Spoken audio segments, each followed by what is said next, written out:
In this video clip we're going to be tying a beadhead pheasant tail nymph, and the first thing we'll do is put a bead, tungsten or in this case brass bead, onto the hook. And fly tying beads aren't symmetrical. They have a small hole at one side and they have a larger tapered hole on the other side. And what you want to do is put the bead onto the hook with the small hole to the front, like that, and just slide it up until it hits the eye of the hook. Stop it dropping off. Then we're going to start the thread behind the bead and lay down a base of touching turns of thread to provide a foundation for the body. And just before you get to the bend of the hook, cut or snap the thread off. Then we're going to tie in some tail fibres of brown cock hackle. Just tear some hackle fibres off of the feather, trim the ends up, and with a pinch and loop secure the fibres on top of the hook. Check the length, and if you want to you can just pull them a little bit longer. There we go. Ideally I'd like these fibres to be longer so they could cover the hook, but these aren't, so we've got to make do as they are. I'm going to tie in some copper wire for ribbing, and that we're definitely going to tie in so it goes all the way up the abdomen, so you get a nice flat base. Pheasant tail isn't a particularly bulky material, and if the base is uneven, it's definitely going to show up in the finished fly.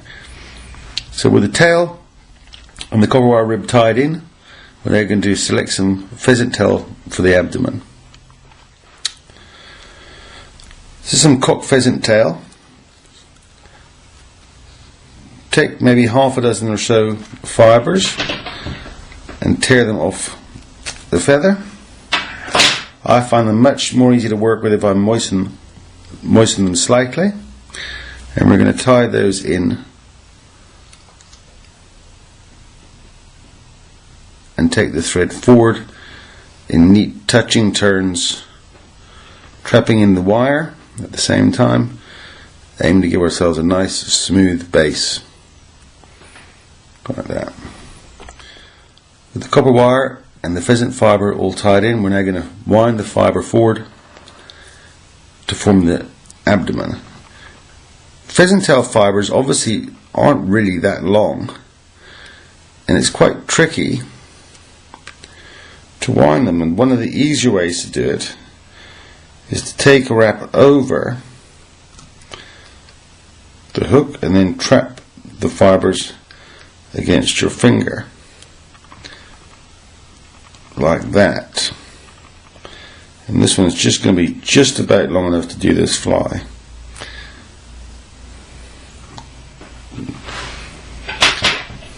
If there isn't sufficient length, you can always add in an additional bunch of fibres, but it's nice to try to finish it in one go if you can. Now we're going to trim off the tags of the pheasant tail. There we go. And wind the copper wire ribbing through the abdomen as we've done before, open turns, reinforcing the body until we get to the thorax, and then we're going to tie that wire off.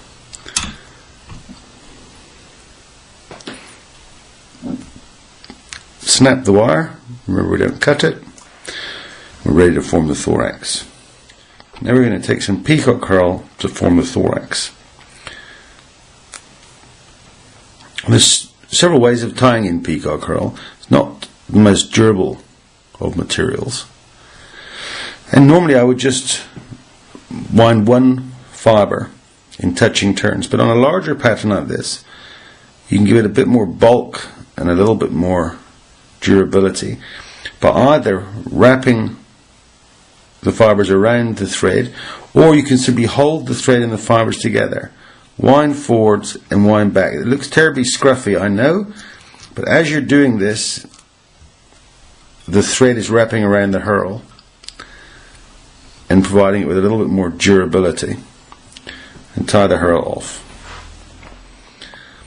Make sure you've got the ends of the peacock herl tied down nice and tight, and then we're going to whip finish.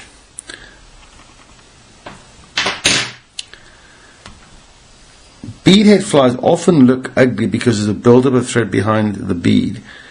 That's not what you're aiming for. You're aiming to make 3 or 4 wraps of whip finish. Pull it tight, and then as you pull it, push the thread in behind that bead.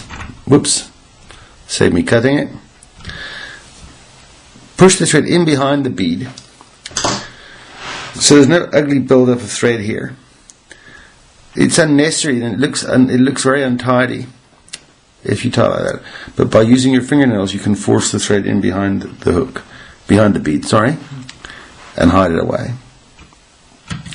There it is, beadhead pheasant-tail nymph. Again, I'm tying them slightly oversized, just so they're easier for you to see. An absolutely killer pattern on Stillwater and on rivers, and open to lots of variation.